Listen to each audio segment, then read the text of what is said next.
Hello, dear children.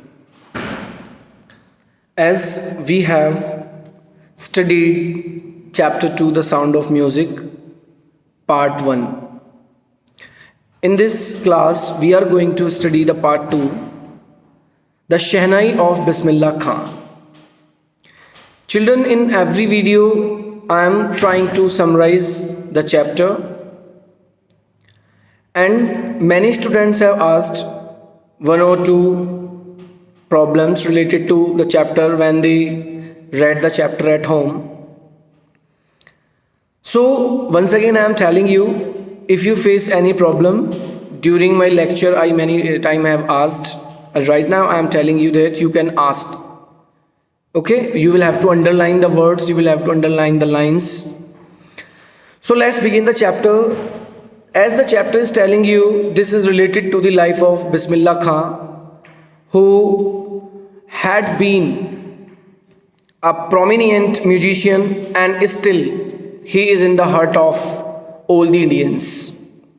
In this chapter, we are going to know about the origin of the word Shehnai, as well as little part of the life of Bismillah Khan. Actually, children, this story starts from the Aurangzeb's court.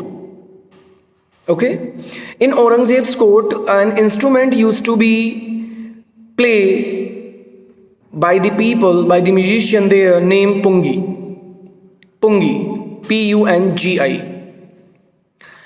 But this Pungi instrument used to give very unpleasant sound. That's why it was forbidden by Aurangzeb not to play in his court. After some time, it was changed by a person who used to play musical instruments in many courts. He belonged to a community Nai, barber.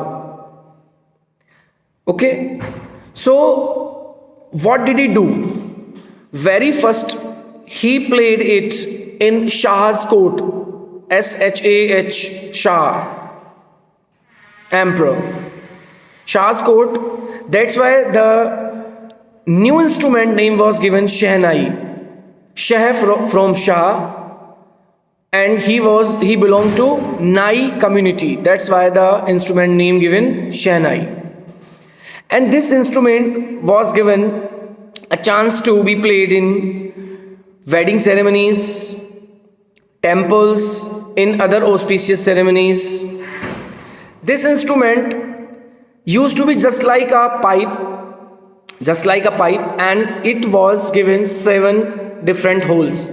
And with the help of holes like that, a nice type of, a fine and melodious type of music used to be generated. It was welcomed by all. But why Bismillah Khan we are going to study here? He was only the person who brought this Shehnai to classical music. Because before this I told you that it used to be used in only the courts. Okay, so this name was origin.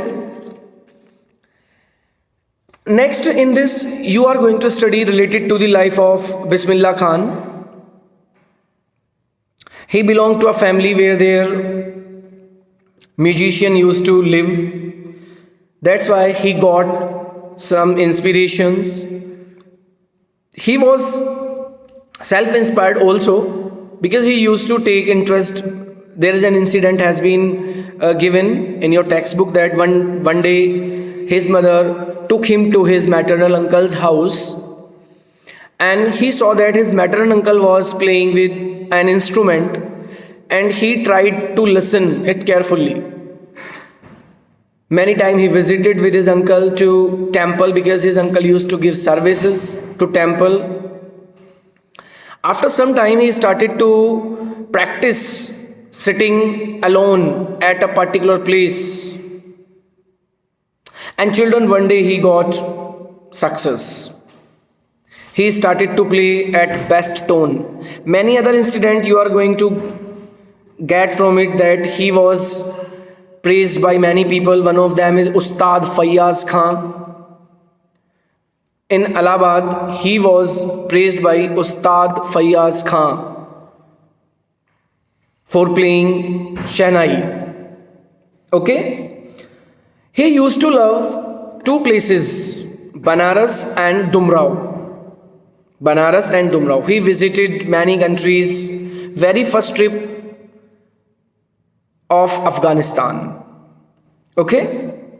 Where King Zahir Shah was so taken in by the maestro that he gifted him priceless Persian carpets and other souvenirs. It's mean Ustad Bismillah Khan started to get different type of awards also at his very early age. From the age of 14, he started to play Shehnai at different places, different temples. In this chapter, you will get to know that he loved Ganga, and I would like to say he loved India, the culture of India. Okay? So he worked in one or two films also, but at last he denied. He thought that this was not his way. According to this, playing Shehnai in movies, it will be a kind of defame of this auspicious instrument. So after one or two films, he denied, as he worked in Sanandi Apanna. Okay, and he worked in Goonj Uthi Shehnai. He worked in Dil Ka Khilona, Hai Toot Gaya, like that. But after some time, he forbade to do work. He visited India, far from India, USA, Japan. Okay, so his experiences were a lot. And one thing also here, that in Tehran, an institution was opened and the name was given Tahar Mosik Ustad Bismillah Khan. So it was a great achievement once again in the life of Ustad Bismillah Khan. He was awarded with many awards like Padma Shri, Padma Bhushan, Padma Vibhushan, and at last Bharat Ratna.